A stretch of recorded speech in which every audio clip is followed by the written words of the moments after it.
ಕಟಕೋಳ ಪೊಲೀಸರ ಭರ್ಜರಿ ಕಾರ್ಯಾಚರಣೆ. ಕಳ್ಳತನವಾದ 48 ಗಂಟೆಯಲ್ಲಿಯೇ ಇಬ್ಬರು ಆರೋಪಿಗಳ ಬಂಧನ, 21 ಲಕ್ಷದ ಒಡವೆ ವಶ.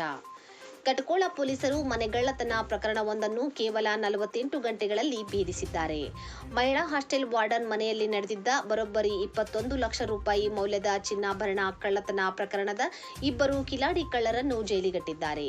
ಬೆಳಗಾವಿ ಜಿಲ್ಲೆಯ ರಾಮದುರ್ಗ ತಾಲೂಕಿನ ಹೊಸಕೋಟೆ ನಿವಾಸಿ ಹಾಸ್ಟೆಲ್ ವಾರ್ಡನ್ ಆಗಿರುವ ದಿಲ್ಶಾದ್ ನದಾಫ್ ಅವರ ಮನೆಯಲ್ಲಿ ಮೇ 5ರಂದು ಭಾರೀ ಕಳ್ಳತನ ನಡೆದಿತ್ತು. ಈ ಬಗ್ಗೆ ಕಟಕೋಳ ಠಾಣೆಯಲ್ಲಿ ದೂರು ದಾಖಲಾಗುತ್ತಿದ್ದಂತೆಯೇ ಕಾರ್ಯಪ್ರವೃತ್ತರಾದ ಪೊಲೀಸರು ವಿಶೇಷ ತಂಡ ರಚಿಸಿ ತನಿಖೆ ಕೈಗೊಂಡಿದ್ದರು. ಕೇವಲ 48 ಗಂಟೆಗಳ ಅವಧಿಯಲ್ಲಿ ಆರೋಪಿತರಾದ ಮೂಡಲಗಿ ತಾಲೂಕಿನ ಕಮಲದಿನ್ನಿ ನಿವಾಸಿ 27 ವರ್ಷದ ಹನುಮಂತ ಯಲ್ಲಪ್ಪ ಮಾರಾಪುರ ಮತ್ತು 24 ವರ್ಷದ ಹಸೀನಾ ಅಪ್ಪಾಸಾಬ್ ನದಾಫ್ ಎಂಬುವರನ್ನು ಬಂಧಿಸುವಲ್ಲಿ ಯಶಸ್ವಿಯಾಗಿದ್ದಾರೆ.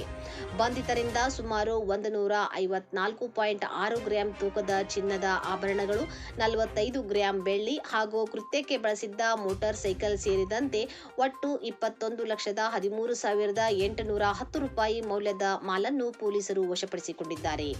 ಸಿಪಿಐ ವಿನಾಯಕ್ ಬಡಿಗೇರ್ ಹಾಗೂ ಪಿಎಸ್ಐ ಬಸವರಾಜ್ ಕೊಣ್ಣೂರ್ ನೇತೃತ್ವದ ತಂಡದ ಈ ಕ್ಷಿಪ್ರ ಕಾರ್ಯಾಚರಣೆಗೆ ಜಿಲ್ಲಾ ಪೊಲೀಸ್ ವರಿಷ್ಠಾಧಿಕಾರಿಗಳು ಶ್ಲಾಘನೆ ವ್ಯಕ್ತಪಡಿಸಿದ್ದಾರೆ.